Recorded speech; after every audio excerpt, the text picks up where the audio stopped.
Hey y'all, I know y'all hear me, man. What's good with y'all, man? Listen, before we get started with anything, Happy New Year to you all. You are tuned in with RjeezyTV, episode 10 with your favorite host, RJ himself, you know what I mean? New Year, lovely time. If you haven't already, if you new here, go ahead and hit that subscribe button at the bottom, my boy.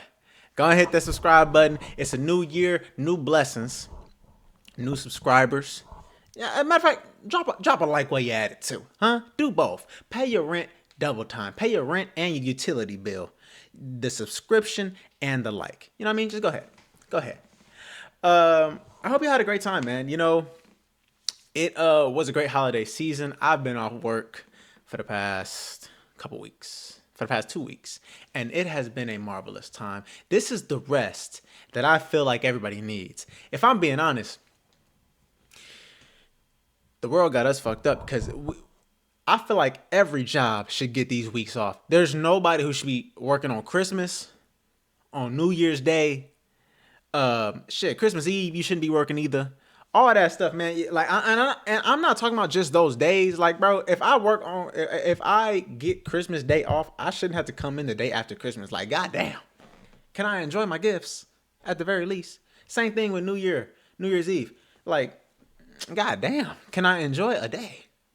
You know what I mean? But me, I've been enjoying 2 weeks, and I've been enjoying football in the moment. But before I even get to the football, though, I did want to say, first off, it's a great time to be alive.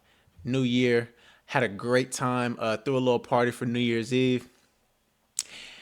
Went out with a bang, man. Went out with a absolute banger. The people that I love the most of them, you know what I mean? Everybody couldn't make it out, but the people who were there, I appreciate you if you're watching this. Yeah, and you know, I'm just looking forward to 2026, if I'm being honest. It's gonna be a time where a lot of change is gonna happen, especially for me personally. I feel like this is a time where shit starts to, when you going through life and then eventually shit just hit a little crossroad, you know what I mean? And it's time to really lock in. I do have a New Year's resolution. It's a pretty simple one. I have a couple like goals in mind. I'll keep those a little personal. But in terms of New Year's resolution, man, I will be abstaining from the Zaza and the drinky drink for the year of 2026. Now, I say that with the utmost like, bro, put it like this. I didn't smoke, drink, nothing like that for the first 21 years of my life. Literally, never. You guys, anybody who knows me, never. Right? I started when I was 21, and it's like I was never a big drinker, nothing like that. The Zaza Pachulia, you know what I mean? May indulge, but I feel like there's a time where I really got to lock in, you know what I mean? And it's not that I don't get my shit done, not in the slightest. I still get all my shit done. It's just, sometimes I only like do stuff like that socially or like when it's time to wind down and chill. But I realized every time I have nothing to do is not a time to wind down and chill. Maybe that's time where I could be doing stuff, you know what I mean? Like hobbies or other stuff that I want to do that I may slack on because I'm chillaxing extra. You know what I mean? So that is a New Year's resolution of mine, man. I hope you guys have New Year's resolutions too and actually stick to them. You know what I mean? It don't matter what it is. It could be you getting fit in the gym. It could be you changing your diet up. It could be, hell, I don't know. It could be something like this where you abstaining from something for a little bit. And yeah, well, I'm only going to give myself two exceptions. Quite literally just two. My wedding day, and I have one vacation, which is a weekend.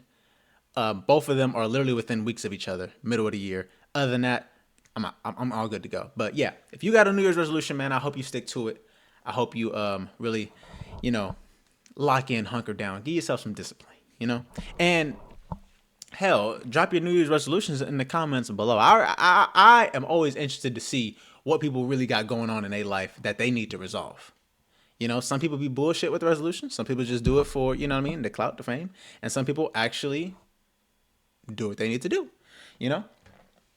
But yeah, man, new year, new and I'm not even gonna say new me, nigga. I've been this nigga for my whole life. You know what I mean? Boy, college football, man. College football, man.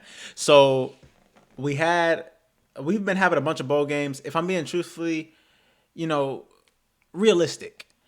Ever since the playoffs got to these 12 teams, which started last year, the other bowl games just seem boring as fuck. Also because the playoffs took up all the big bowl games like Rose Bowl, Fiesta Bowl, Sugar Bowl, Capital, all that stuff. They took all the big ones and put it in the playoff. So all the other ones is kind of like, you get like reject games for lack of a better term. You know what I mean?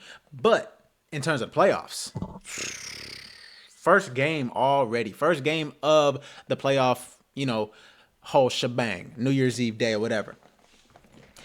Miami upset Ohio State. They upset the champs 24-14, man. Some people saw it. Some people didn't. Me personally, I did not.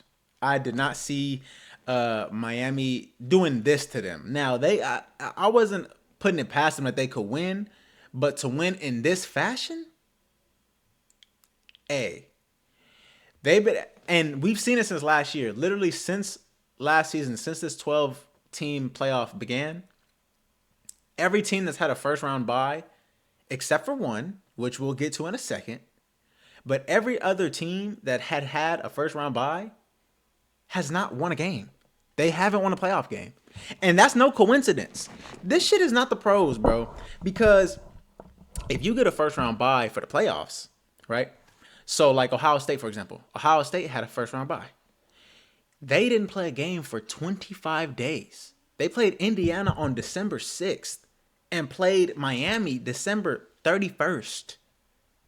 Nigga, that's 3 weeks, 3.5 weeks of no game. That's a long ass time, especially for college kids. In the league, you get 2 weeks.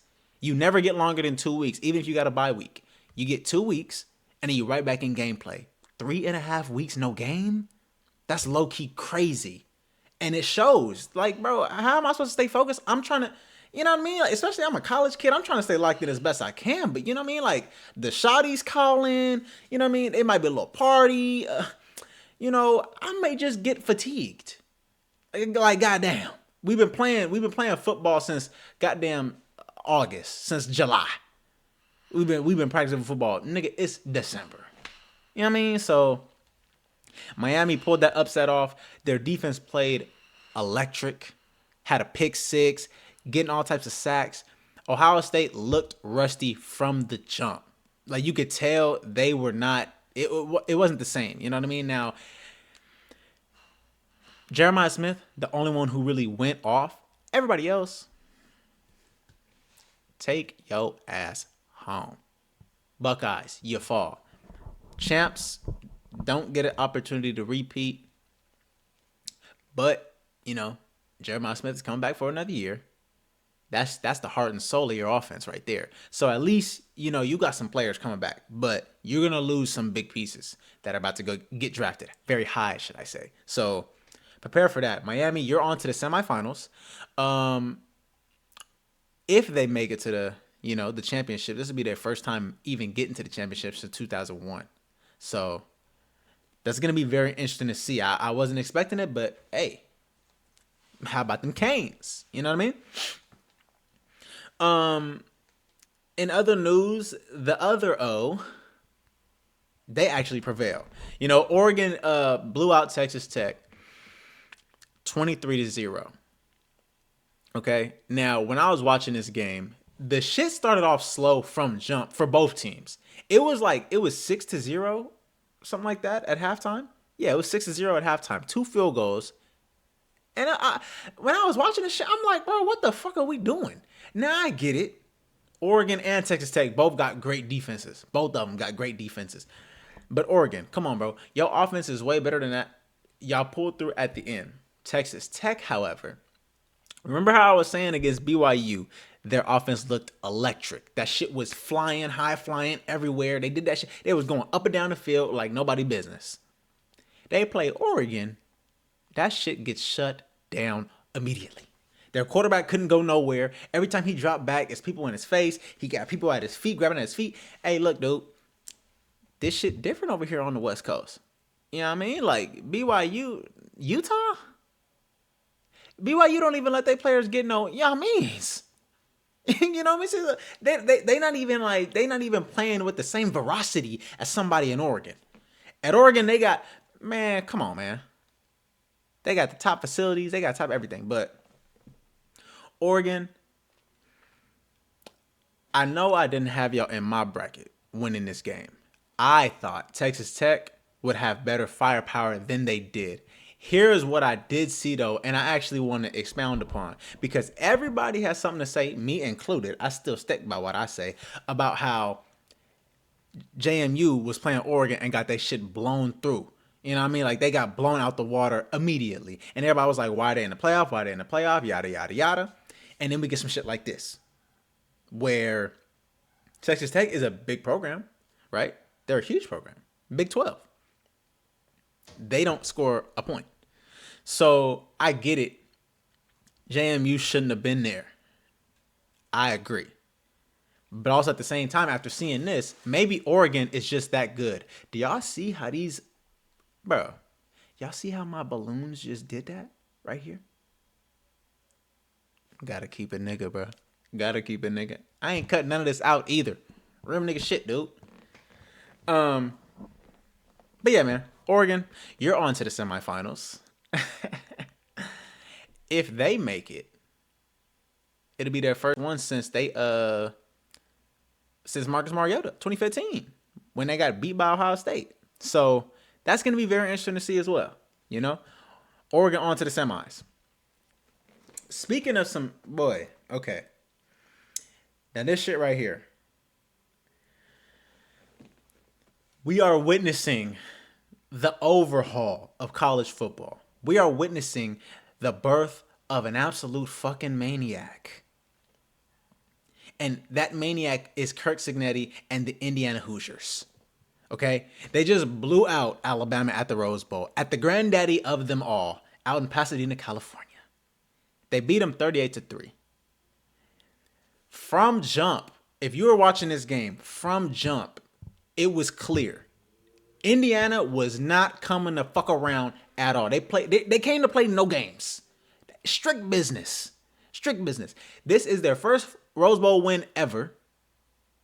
They never won a Rose Bowl game. Indiana been around, bro, I'm pretty sure since like the 30s. University of Indiana been around here forever. It's one of them old schools.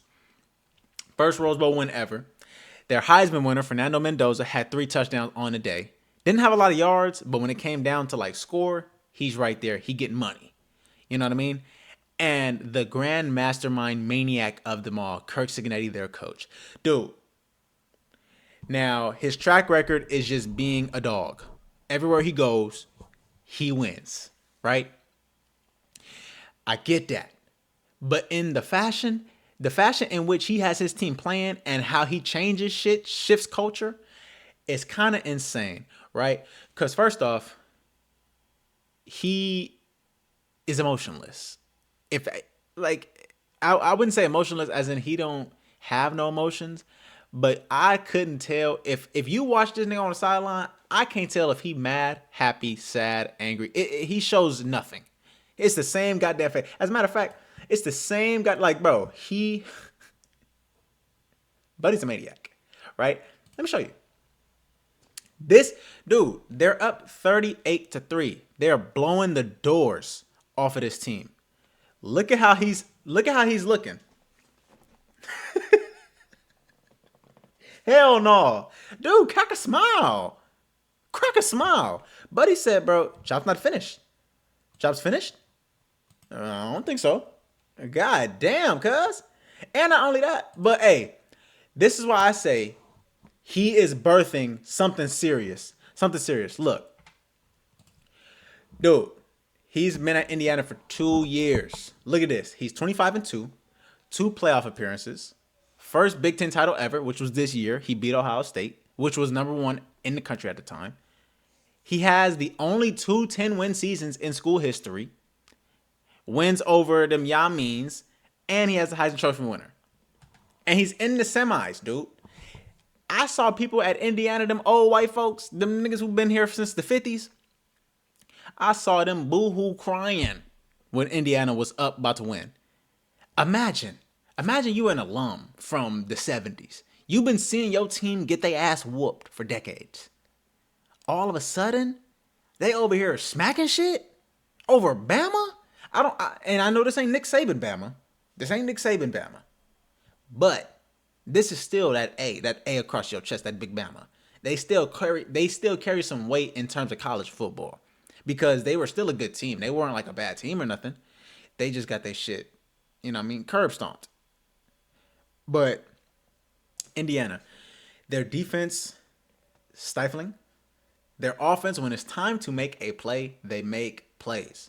I don't give a damn what part of the game it is. When it's time to make plays, that man Fernando Mendoza makes plays. And he's like the perfect golden child when it comes to like when it comes to PR and being a Heisman contender and make it to the league and all that shit, when PR is pivotal, he's the guy. Because they did his little post-game interview. If I could find the clip, I'll play it, but I don't know.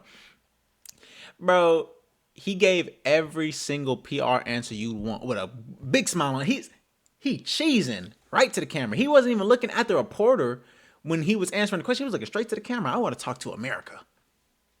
My fellow Americans. That's how he was coming off, like dead ass. On some chill shit though. Like it wasn't like, it didn't feel forced. He really, you know what I mean? He really gives off that energy. Like, I'm a genuine cool guy. Like I'm a chill, nice guy. He got that white boy swag. You know what I mean? And okay, last thing, just to toot Indiana horn. This is how I know. I would not be surprised if Indiana wins the Natty. And I'm not just saying that because they are the number one team and they just blew the doors off. Obviously, they got the hot hand right now. Everybody know that. But at the end of the game, MVP for the Rose Bowl, they gave that shit to the offensive line. Dog, you should have saw everybody cheer for all the Fernando Mendoza, all the receivers, all them. They was cheering for the linemen like crazy. That right there, if you're a listener, if you play team sports, even if you don't play, if you know team sports, the team that's like this, they the ones who always prevail at the end. So when you see shit like that, that means y'all really rock with each other. And I rock with you for that. Because the linemen never get no love. And if we're being honest, if you know anything about anything, the lineman, everything starts and ends with your line. Your offensive line and your defensive line. More specifically, your offensive line. Because if your offensive line is doo-doo garbage, I don't give a damn if you got Patrick Mahomes back there. If you got goddamn Megatron. It don't matter. No offensive line, your ass is getting drugged. So for them to do that, it shows. They're locked in. And when you got a team that's locked in, natty me up right now. Natty me up. Also, in terms of nattying me up, somebody who's not getting on natty this year, them Bulldogs, man. Ole Miss. With no Lane Kiffin as they coach anymore. Whole bunch of drama surrounding they shit. Everybody writing them off. You're done. Your coach is out of here. Your assistant coach is about to be out of here. You're done. They said, hold your motherfucking horses. The Rebels got something to say. They upset Georgia 39-34. And they're on to the semis. I don't think Ole Miss, if my memory serves me correctly, and my memory is pretty good when it comes to this college football shit, Ole Miss has never been to the, I don't think they've ever even been to the Natty, right? Let alone you're in the semis. Bro, I've been alive 25 years. I ain't never seen Ole Miss do this. Ever. And they did this shit no Lane. They did this shit no head coach, right? Okay. Here's the thing. Two sides. I'm going to start with Georgia first. Because Georgia, I'm going to pack y'all up real quick and get y'all up out of here. Georgia. I don't know what the fuck y'all do to pay these refs. Everybody in every team in the SEC, I don't know what y'all do to pay these refs off, but I need to know what y'all got going on.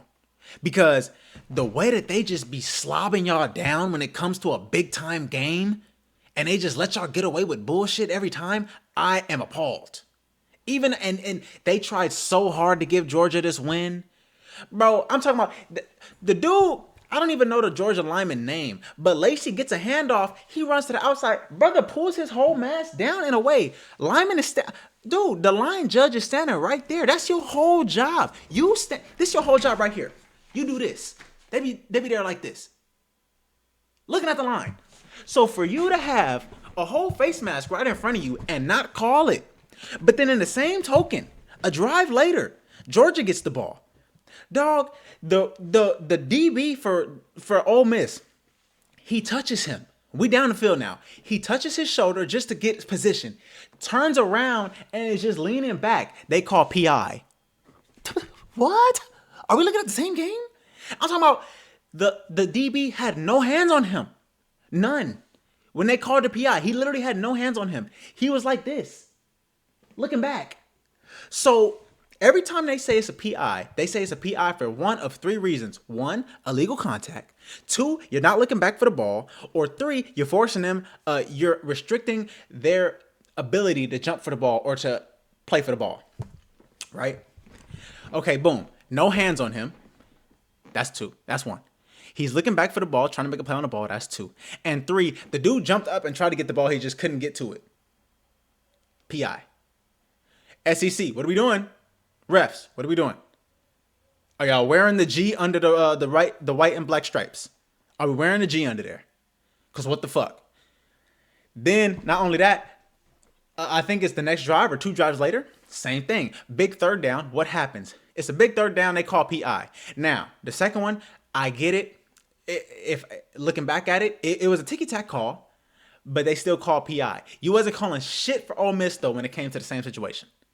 Right? And I get they're both SEC teams, but there's echelons to this shit. Georgia, Alabama, LSU, maybe Texas. Like, they be slobbing them down, right? Because they're the big names. Everybody wants to see them win.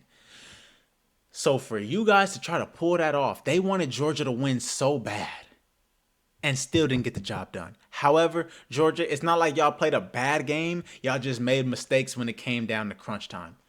Hey, wipe your hands clean. And not only that, refs, nobody pays to see you niggas. Like, bro, even the way that game ended, the game had like 10 extra minutes of time when the shit should have been over. Georgia comes back, they return the kick, right? Now, first off, I don't even know what the fuck he was doing. The guy takes it out of the end zone. There's only 6 seconds left in the game, so why the fuck wouldn't you just take a knee, let your offense come out, and do the little Hail Mary situation? You have a better chance with that than to come out. And he threw that shit straight to the sideline. I mean, his teammate wasn't there. He got tackled or he got tangled up with one of the other players or whatever, but the shit goes straight out of bounds. They call it a safety, right? There's 1 second left on the clock. I'm talking about field flooded because initially it said 0-0-0. Obviously, field gonna flood. Like, what the fuck? We in the semis. Boom, refs blowing their whistle. We gotta review it. Okay, you review it. You say it's a safety, but you say there's 1 second left. Okay, whatever. So what does Georgia do? They come out because they have to. They come out, they kick it off. A little onside kick. Shit just rolling. Georgia, boom, comes down, lays on it. All right, boom. Now we come out again. Game's over, right? No. Refs say, no. There's still 1 second left on the clock. We have to play again. So then Georgia goes and does the whole little like lateral situation. Bro, that shit was dumb. They made them take the little victory stage off twice. Like, god damn, refs. Nobody comes to see y'all play, bro. Nobody comes to see y'all. In terms of Ole Miss, though, now that I'm off that, in terms of Ole Miss, bro, golf clap to you, bro. Kudos. That man Trinidad Chambliss, their quarterback, fucking dog. Way to let your nuts hang, son. Way to let your fucking nuts hang, bro. Because, okay, if we're being real, though, he's true to this. He's not new to this shit. This is his first year with Ole Miss, but Buddy is a 2-time national champion, D2. He went to, it was Ferris State. But yeah, he's a two-time national champion in D2 football. So it's not like he's new to this D1 game, but he ain't new to this winning shit. When it came down to make a play, hold on, I want to show y'all the video. Cause when it came down to making a play, bro, he made every goddamn play you need him to make. Like literally, when it comes down to making a play, you can't ask for nothing else. Hold on, let me get to it, dude. Cause I was looking, and I was just like, all right, right? I was looking, and I was like, okay. These 3 plays right here show you everything you need to know about how the game went. Okay, so he coming down, boom. Look at this shit. I'm out of there. I'm out of there. Dump off. You know what I mean? That's on 3rd down. It's big money time. Look, he come back again. He does the same shit. Comes around, loops around. Look at this big ass loop. Dude, he's teetering on the end zone. Hold on. Look. I don't think y'all understand what you're watching, bro. The play started at the 20. He ran all the way back to the end zone. Just to come back, loop the loop around. Boom, bust down. I'm talking about these are big money plays. This is when you got to let your nuts hang. This is when you got to drop your dick on the table and say, I'm here, I'm him. Get me there. Look at these plays, dude. And I'm talking about this game on the line, this money time. This is when you need it. And he did that. Kudos to you, bro.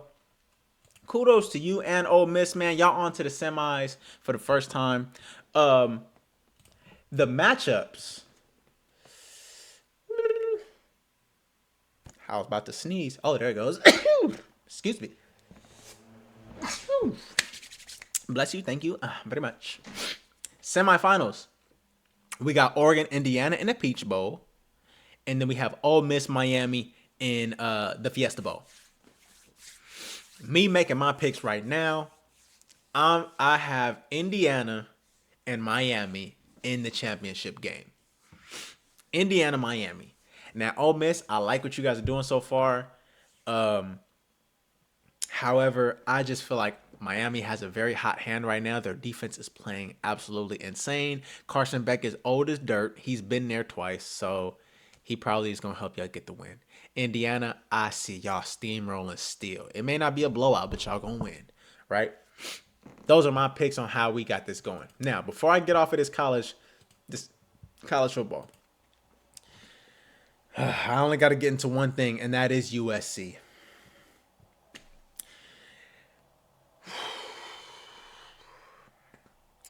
Okay. Now with USC, look, we lost to TCU in overtime, 30-27. The fashion in which we lost was truly embarrassing because we lost off of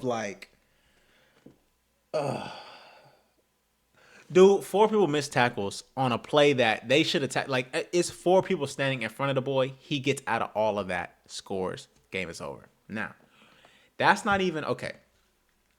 I grade this game on 2 scales. For one, to be fair, 3 of our starting receivers did not play. We had a couple of defensive players who were starters who did not play because they're preparing for the draft. Okay. So we going in knowing we got some people who ain't playing. All that to be said is, I don't give a fuck about none of that in terms of this game. Because this game, our offense wasn't the main issue. Now, obviously, there were some drives where y'all could have did way better, of course.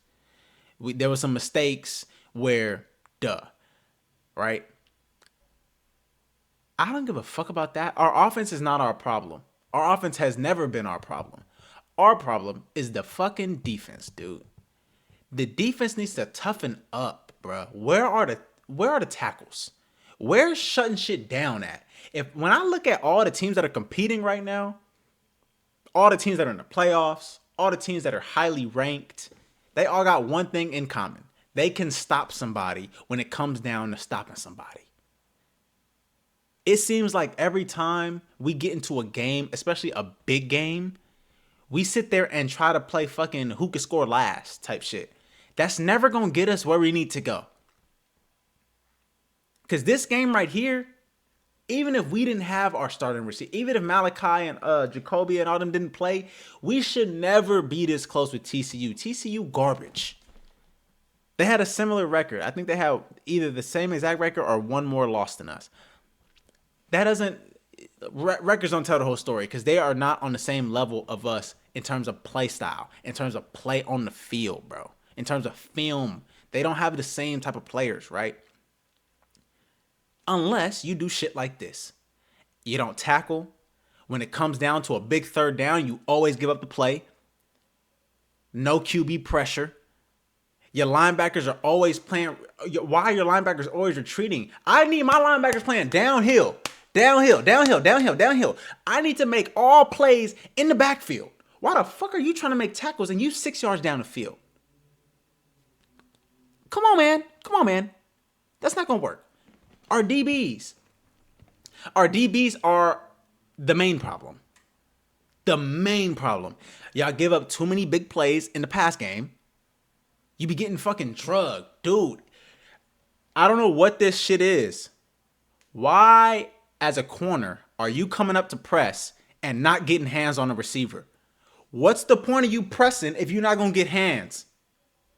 What sense does that make? You're going to lose every time. Especially if you go against somebody who just got a little bit of wiggle. Get your fucking hands on... Like, come on, man. Especially if you're playing ones on the outside. Get your hands on the receiver. And when it comes time to come downhill and make a tackle, make the fucking tackle. Keep driving your feet. Bro, everybody who plays defense, you get this shit drilled into your head every single meeting. Near hip, near shoulder. That's what they tell you every time. Near hip, near shoulder. If I'm coming down in an open field, I want my shoulder hitting his near hip. You put yourself in the best position every single time. If you sit there and try to overrun your play because you're scary, that's how they keep getting cutbacks and shit. And we see the result, dude. Listen, they better get this shit together. They better get this shit together. So we got the #1 recruiting class coming in. We got a couple starters coming back. Jaden Mayava's coming back. Wayman Jordan, a couple of other guys. You know what I mean? So hopefully the talent is going to help y'all. But in all honesty, it comes down just to straight philosophy at this point. Our offense has always been good under Lincoln Riley, but our defense is dog shit. And as long as that's still the case, we're going to continue getting shit like this. Getting losses. Getting goddamn losses, dude. Get it together, USC, bro, for real. Because that shit was embarrassing. Even though we didn't have our starter, that shit was straight embarrassing. I'm off that, dude. Anyways, man, on to this NFL, dude. On to this NFL. Talking about straight losses. Didn't I tell y'all, if you ever see me in the forest with a grizzly bear, help the bear. Because that bitch gonna need it. You know what I mean? Glock, Purdy, and the Niner boys beat on them Bears 42-38, man. When it came down to the 4th down conversion at the very end of the game, Caleb Williams needed to make it. I told y'all, he's a USC brother. Fight on. But nigga, didn't I tell you I was going to... Boy, y'all lucky I forgot my mink coat at the store. You lucky that the mink coat store was closed for the holidays. Because I for sure was finna come in here with that shit. All I know is, man, our offense lights out. Brock Purdy, he is playing with his white boy swag. I know y'all see his, what is Dougie? And it's crazy because goddamn, didn't the Dougie come out in like 2011? 2010? I was little. That's what I do know. I was in like elementary, middle school when the Dougie came out. So he bringing that shit back. Teach me how to, hey. When I was watching this game, so I started off watching this game at the crib, right? Then me and wifey went out to a little lounge. We were watching it there. The story time for that lounge, bro, I promise you, I'm gonna have to make a separate video for the story time for that lounge because the shit was truly hilarious. However, we were watching the game. Here's what I will say. What I've been saying all goddamn season. our defense, dude. You got to stop somebody, man. I get it. At the end of the game, it came down to a big fourth down. You made the stop. Congratulations. But if you think that shit gonna continue with that, no sir. No sir. That's not how this shit roll. If you think y'all gonna win in the playoffs doing shit like this, we got another thing coming, dude. Cause our offense gonna keep us in there. Our offense put up 42 goddamn big ones. 42 big ones. That man Brock Purdy had 3 touchdowns. And was looking crazy. Actually, I think he had 4. Didn't he have a rushing touchdown too? Yeah, he had. So it's one of them things where, hey man, like, excuse me, we're gonna put up points, but in order for us to like really do what we need to do in terms of making it the long haul, oh shit, I'm tripping. Brock Purdy had 5 touchdowns. He had 2 rushing. I forgot he had them rushing touchdowns. Dude, Brock Purdy, before I even continue what I was saying with the defense, because we already know with the defense, I'm beating a dead horse with that one. Defense, get your shit together or we're not winning the Super Bowl. Simple as that. On the other hand, our offense, Brock Purdy. Dude, I don't know what the hell happened. He said it in a little, what was that, a post game? Or like a little, yeah, I think it was post game or press conference, whatever. He was basically saying after his turf toe injury this season, he was basically like, man, I'm in year 4. He's usually very serious. I am loosely quoting him. He said, I'm usually very serious, but after my turf toe injury, I realized I'm in year 4 of my career. It's time to like let loose, have a little fun, you know what I mean? And just go out there and have fun, basically. That explains why he's coming out there. He hitting his Dougie. He's out there wheeling, dealing, doing shit that he ain't never did before. And he's always been great since he's been with us. But, bro, some of the plays he made last night, or that night, should I say, that's our quarterback for the future. He's gonna be here for a minute. Especially with Kyle Shanahan calling him plays, he's gonna be here for a minute. And that other white man in the backfield, Christian McCaffrey. Boy, you sly dog, you. Talk about it. Talk about being generational. A generational talent. And I appreciate you so much. We got this win with no George Kittle and no Trent Williams. That goes to show you, even without 2 huge pieces of our offense, we still get the job done. So we have a chance at the number 1 seed and the NFC West division title this Saturday. Coming up, we play the Seahawks. I'm going to tell y'all right now, just like I told y'all with the mink coat, we're having fried bird Saturday night for dinner. Fried bird. Y'all ever had fried Seahawk? The shit is really salty, but quite delicious, especially if you buttermilk that bitch up, huh? I'm giving out fried bird for Saturday dinner. Get ready, cause we beating the doors off of them. In other news, Texans beat the Chargers, 20-16. Great game. The Texans are on an 8-game winning streak, and they have the number 1 defense in the league. They're only giving up 16.6 points a game. They started off the season 0-3. They are now 11-5. Talk about a goddamn turnaround. CJ Stroud, he's out there doing his job. He doesn't have the flashiest of numbers right now, but when it comes down to like managing a game, making sure you don't make mistakes when you don't need them, stuff like that, he's doing a great job. IE native, Fontana native, gotta love, or excuse me, Rancho Cucamonga native, gotta love him. Gotta freaking love him, huh?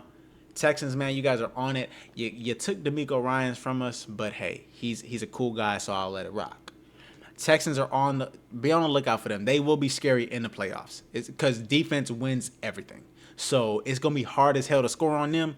We're gonna see how they do this week going into the playoffs because they got some shit brewing over there in Houston, boy. Houston, we do have a problem. Speaking of having a goddamn problem and just straight up being a problem, Derrick Henry, dude.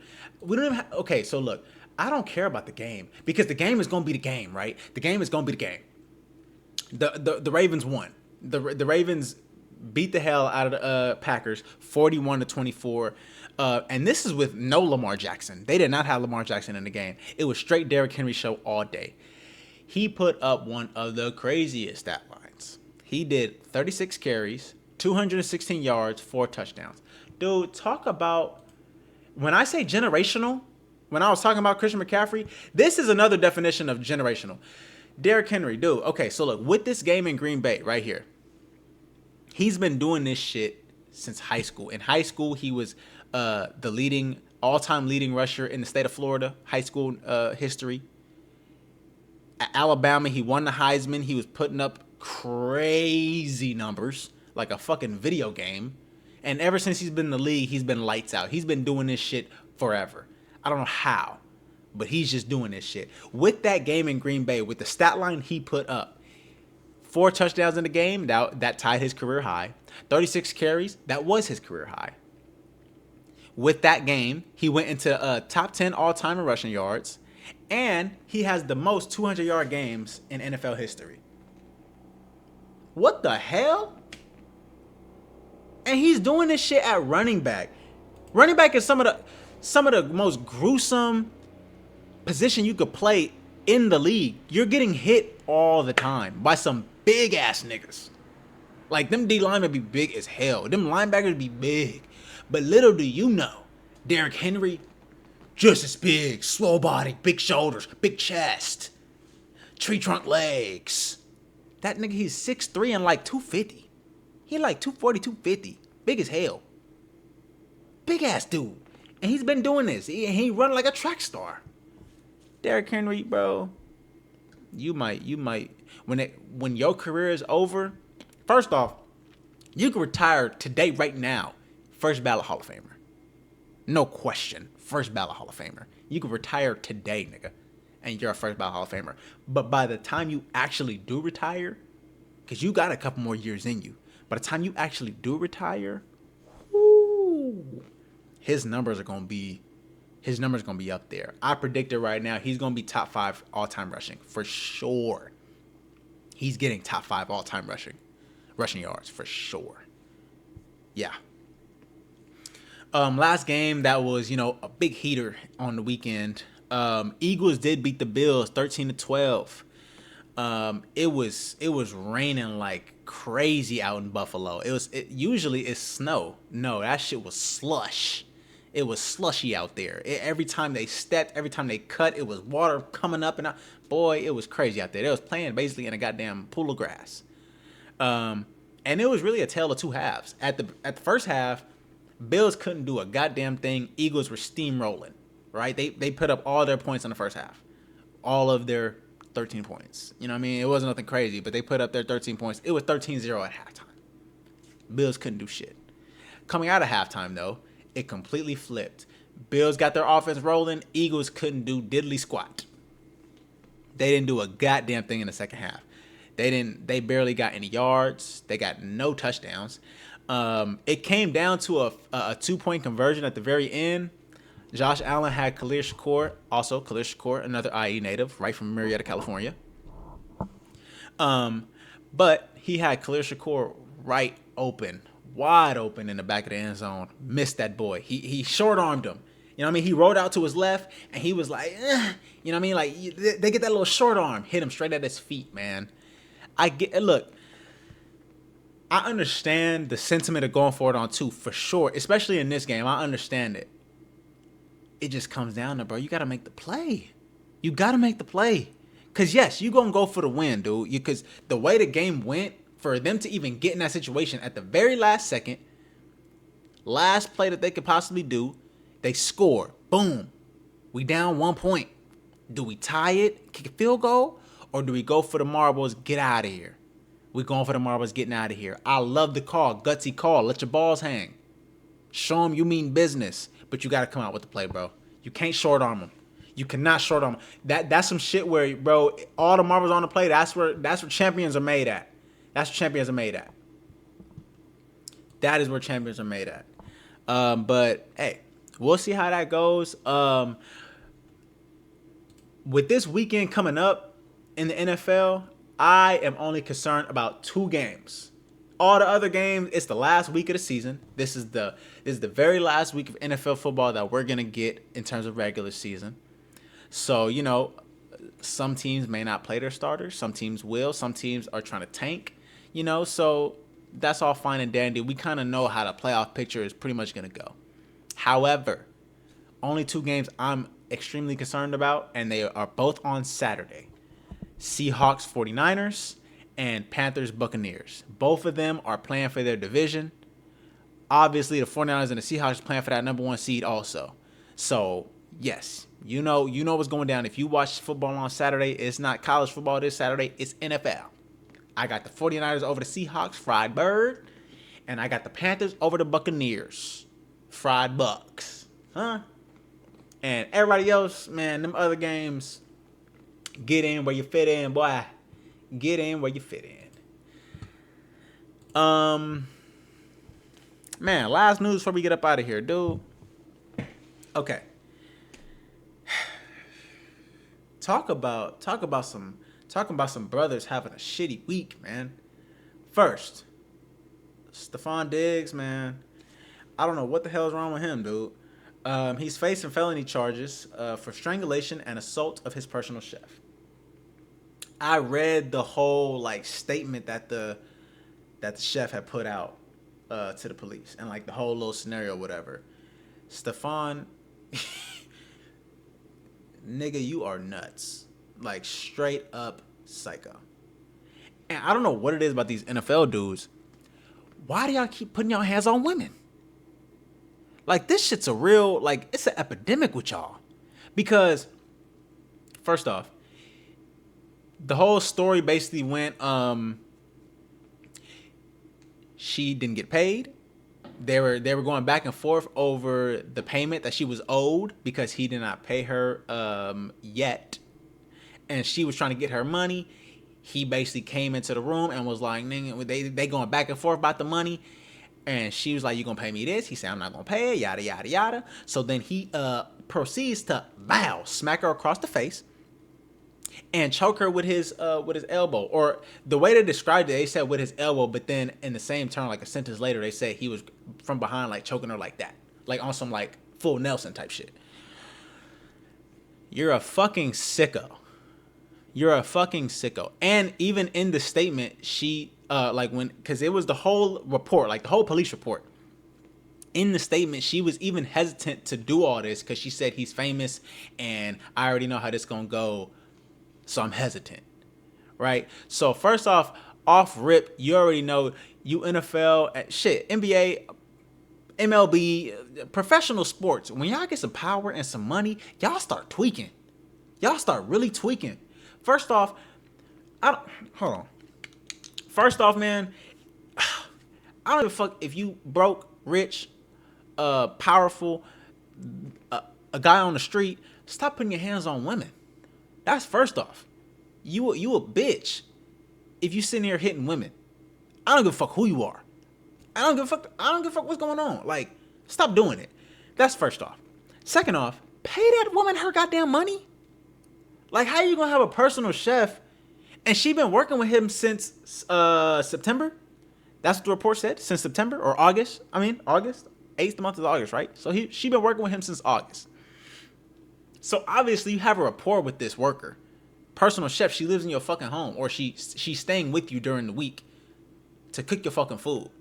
Pay that lady her goddamn money. And I know you got it. Nigga, if you owe her some money, pay her some money. They came to an agreement, according to the reports, allegedly. They had an agreement that she was going to get paid weekly. He ends up paying her monthly. Strike number 1, nigga. We agreed to weekly, you paying me monthly. What the fuck? It's 4 weeks in a month.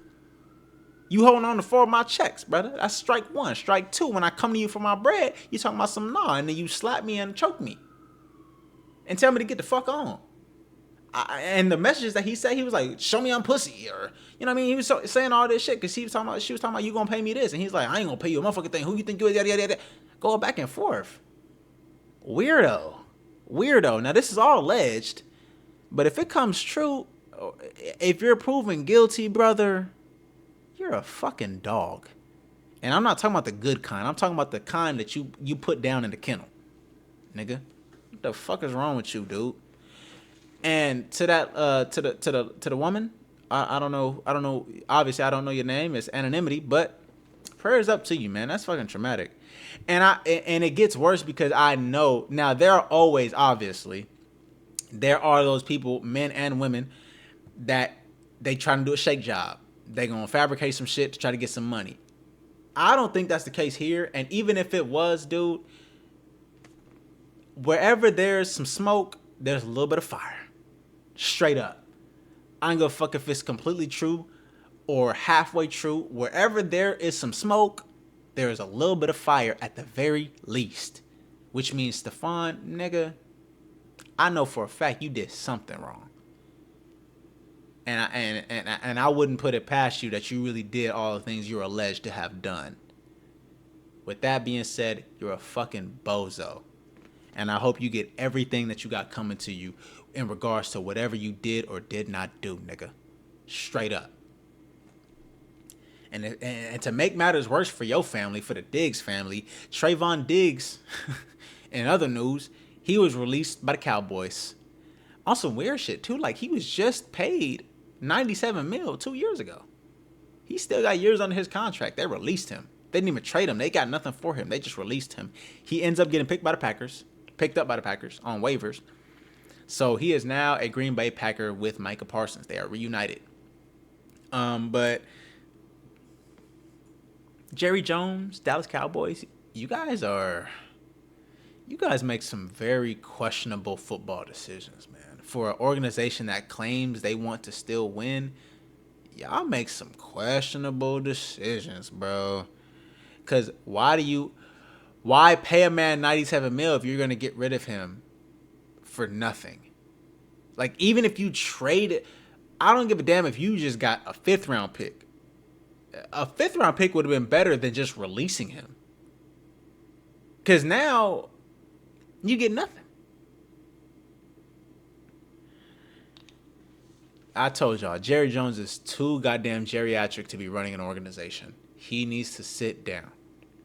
Give the reins to somebody else. At the very least, let your son run the team.